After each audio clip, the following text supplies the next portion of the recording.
Natalie Wood was afraid of dark water for as long as anyone who knew her could remember. She talked about it openly. She avoided it deliberately. Her friends knew, her family knew, her co-stars knew. In November 1981, she went on a boat trip with her husband, Robert Wagner, and their friend, Christopher Walken, off the coast of Catalina Island. On the morning of November 29th, she was found floating face down in the Pacific Ocean, alone in the dark water she had been afraid of her entire life. Robert Wagner was on the boat. He went to bed that night without knowing where she was. He has never fully explained what happened. The case was officially reopened in 2011. Nobody has ever been charged. Natalie Wood was born Natalia Nikolaevna Zarenko in San Francisco in 1938 to Russian immigrant parents. Her father, Nikolai, was a quiet, gentle man who worked in construction and wanted nothing more than a peaceful, ordinary life. Her mother, Maria, was the opposite of peaceful and ordinary in every way that mattered.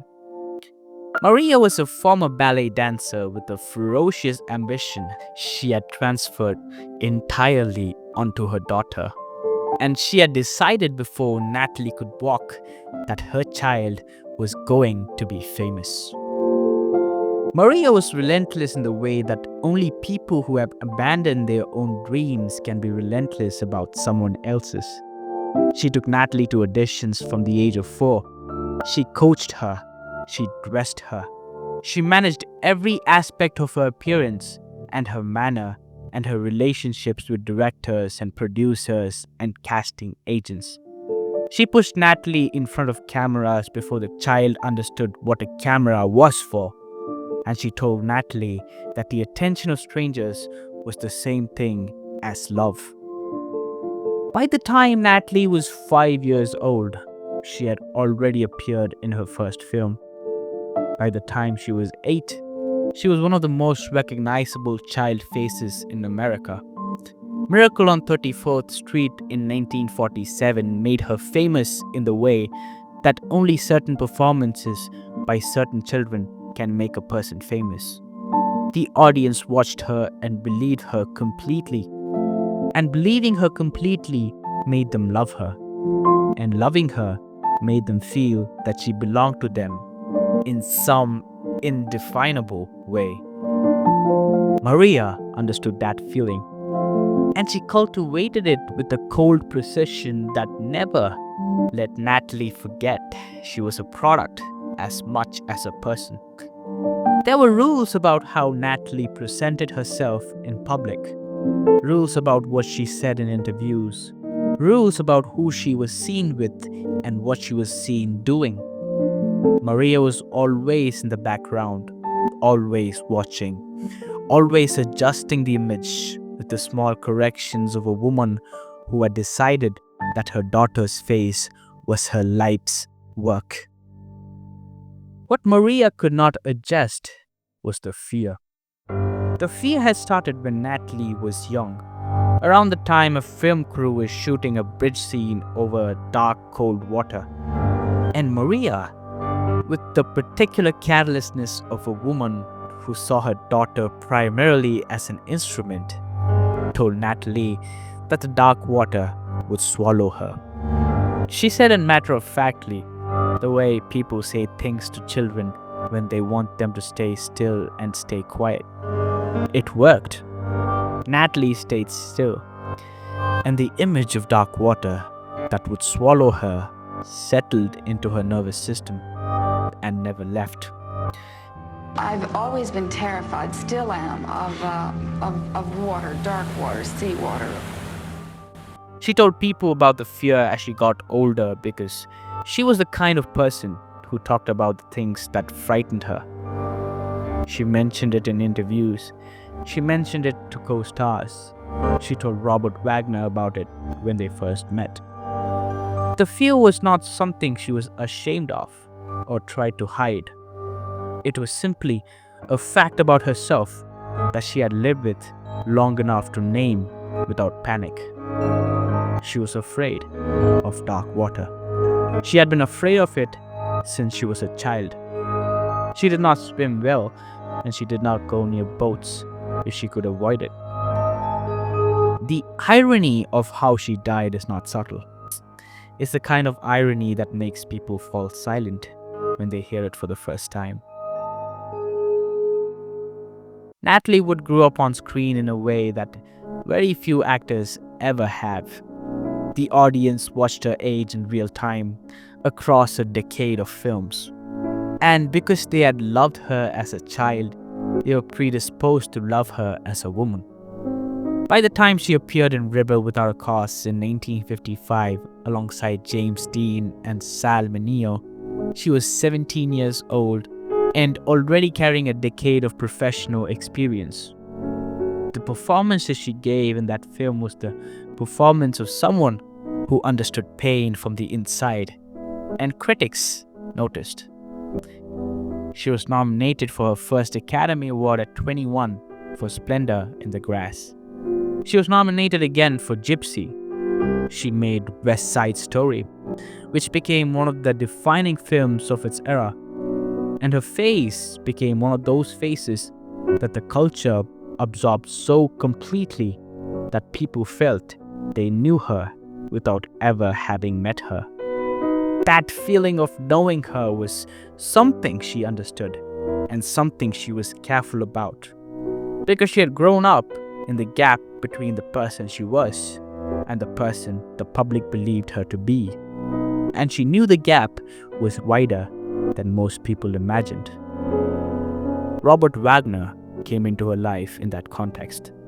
He was everything the industry wanted a leading man to be: handsome in a clean, unthreatening way, charming in public, professionally reliable, and sufficiently famous that being seen with Natalie Wood added to his image rather than complicating it. They met in 1956 and married in 1957 when she was 18 and he was 27. The press called them Hollywood's golden couple and ran photographs of them at every possible opportunity because they looked exactly like what people wanted a Hollywood couple to look like. The first marriage lasted 4 years. It ended in 1961, and the details were never fully made public in the way that celebrity divorces sometimes are. People close to them described a relationship that had become difficult in ways that were hard to name precisely. There were suggestions that Wagner had been unfaithful.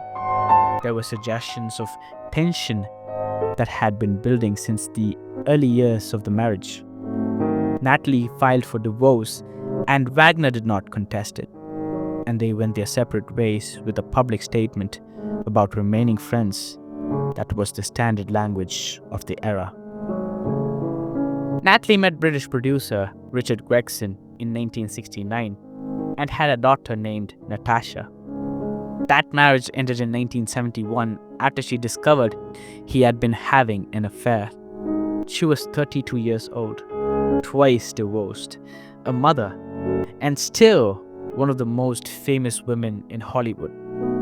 And somehow, through the particular logic of Hollywood relationships, she found herself back in Robert Wagner's orbit. They remarried in 1972. Their daughter, Courtney, was born in 1974. Their friends said the second marriage seemed more solid than the first, like two people who had needed to go away and fall at other things before they could come back and make it work. By 1981, they were established.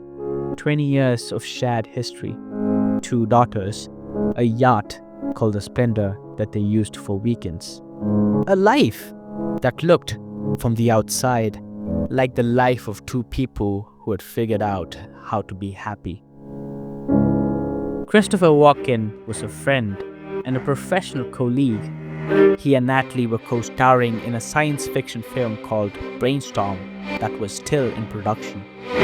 The 3 of them had spent time together before. The weekend trip to Catalina Island in November 1981 was not unusual. It was the kind of trip they had taken before. It was the last trip Natalie Wood ever took. That evening of November 28, 1981 began on the Splendor and moved to a restaurant on Catalina Island called Doug's Harbor Reef. Witnesses at the restaurant described the atmosphere as tense in a way that felt different from ordinary social tension.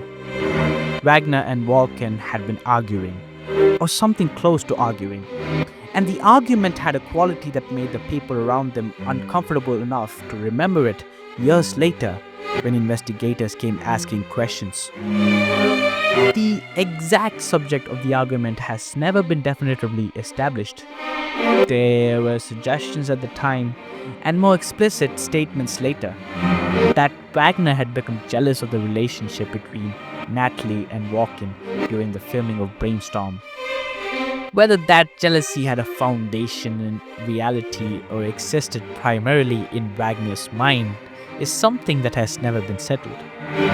What multiple witnesses agreed on was that there was a visible strain between the two men that Natalie appeared to be trying to manage, the way a woman manages tension between two men at a dinner table, when she has learned that the smoothest path is to keep both of them calm.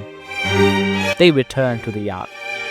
The boat's captain, Dennis Davern, was the fourth person on the Splendor that night, and the only witness to what happened after they came back from the restaurant. His account of the evening is the central document of this case and the central problem of this case, because his account changed substantially over the 30 years between the night Natalie died and the moment he finally told investigators a fuller version of events. In his original statement to the Los Angeles County Sheriff's Department in 1981, Davern described a quiet evening. People had drinks. People went to bed. He had not seen or heard anything unusual. Natalie must have gone outside at some point and somehow ended up in the water. It was a tragedy. He did not know how it happened. That was what he told investigators in 1981. It was not the truth. In 2011, when the case was reopened, Davern gave a different account. And in a book published the same year, he described what he said actually happened on the Splendor that night in November. He described a violent argument between Wagner and Walken on the deck that had escalated to the point where Wagner smashed a wine bottle. He described Natalie retreating to the master cabin to get away from the confrontation. He described the arguing continuing. He described hearing Natalie at some point during the night and not going to check on her. And he described Robert Wagner at some point in the early hours of the morning, telling him that Natalie was missing and instructing him not to call the Coast Guard immediately. Davern said he followed that instruction. He waited. He did not call the Coast Guard when he perhaps should have. And by the time the alarm was raised and the search began, it was the middle of the night, and Natalie Wood had been in cold, dark Pacific water for an unknown length of time. Her body was found approximately a mile from the yacht at around 7:30 in the morning. She was wearing a red down jacket over a nightgown. The down jacket, when saturated with water, would have been extraordinarily heavy. She was found face down. The official cause of death was listed as drowning, with acute ethanol intoxication listed as a contributing factor. She had been drinking that evening. She was 43 years old. The original investigation lasted 11 days. The Los Angeles County coroner ruled accidental drowning. Robert Wagner was never questioned as a suspect. Christopher Walken gave a brief statement and was never seriously pursued.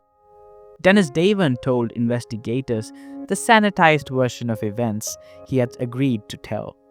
and the case was closed with the speed and the tidiness that several people who later examined it described as insufficient given the circumstances. For nearly 30 years, nothing changed. The case was officially closed. Natalie Wood was dead, and the manner of her death was officially accidental, and that was the end of it. Robert Wagner continued working. Christopher Walken continued working. Dennis Davin lived with what he knew and said nothing publicly that contradicted the original account. And then, in 2011, the Los Angeles County Sheriff's Department announced that the investigation was being reopened. The reason given was new information. The new information came primarily from Davin, who had spent 3 decades living with his knowledge of that night and had finally reached the point where living with it was more difficult than telling it. He spoke to investigators. He spoke to journalists. He cooperated with a book that laid out his revised account in detail. The coroner's office reviewed the case in 2012 and amended the official cause of death. The original ruling of accidental drowning was changed to include the phrase undetermined factors. That amendment was not minor. It meant the coroner's office was no longer certain that this was an accident. The bruises on Natalie's body, which had been documented in the original autopsy and largely set aside as consistent with a drowning, were reconsidered in the light of Davin's revised testimony. Some of those bruises were in locations and of a character that pathologists said were inconsistent with simply falling into water. They suggested the possibility that she had been held or struck before she entered the water. In 2018, 37 years after Natalie Wood drowned, the Los Angeles Sheriff's Department took the step of formally naming Robert Wagner a person of interest in the investigation.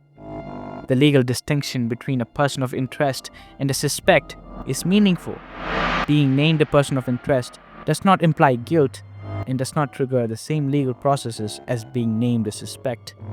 But the practical implication was clear. The man who had been on the boat with Natalie Wood the night she died was now officially someone whose involvement in her death the investigators considered worth examining more carefully. Wagner gave one major interview about that night to ABC News in 2018, in which he said he did not know what happened to Natalie and that he wished he did. He did not submit to a formal police interview. His lawyer stated that he had cooperated fully with investigators. The Sheriff's Department said his cooperation had been inadequate. Those two statements are irreconcilable, and neither side has backed down from them. The investigation remains officially open. No charges have been filed. No arrest has been made. No one has been cleared. Natalie Wood has been dead for over 40 years. The film Brainstorm was completed using existing footage and released in 1983.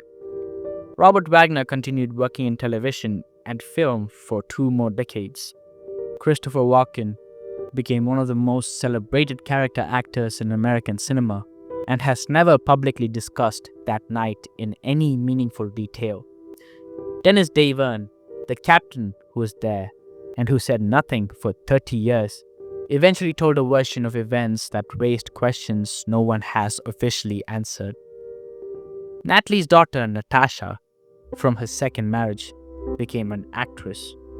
Her daughter, Courtney, from her marriage to Wagner, has spoken publicly about her mother's death and about the pain of not knowing what happened. 2 daughters grew up without a mother because a woman ended up alone in dark water in the middle of the night while the people who were supposed to be with her were 50 yards away on a boat. The official explanation, the explanation that has never been fully replaced despite the reopened investigation and the amended death certificate and the person of interest designation, is that Natalie Wood went outside alone in the dark, to tie up a small dinghy that was bumping against the hull of the yacht. That she slipped while doing this, and that she fell into the water. That she was wearing a heavy jacket. That she had been drinking. That the water was cold and dark, and she was afraid of it, and she could not save herself. And that nobody on the boat heard her. And that Robert Wagner went to sleep that night, not knowing where his wife was. That is the official explanation. The investigation is still open. Nobody has been charged. Nobody has been cleared. Natalie Wood was afraid of dark water her entire life. She told everyone who knew her. She ended up alone in it at 43 years old on a November night off the coast of California. And the full truth of how that happened has never been established.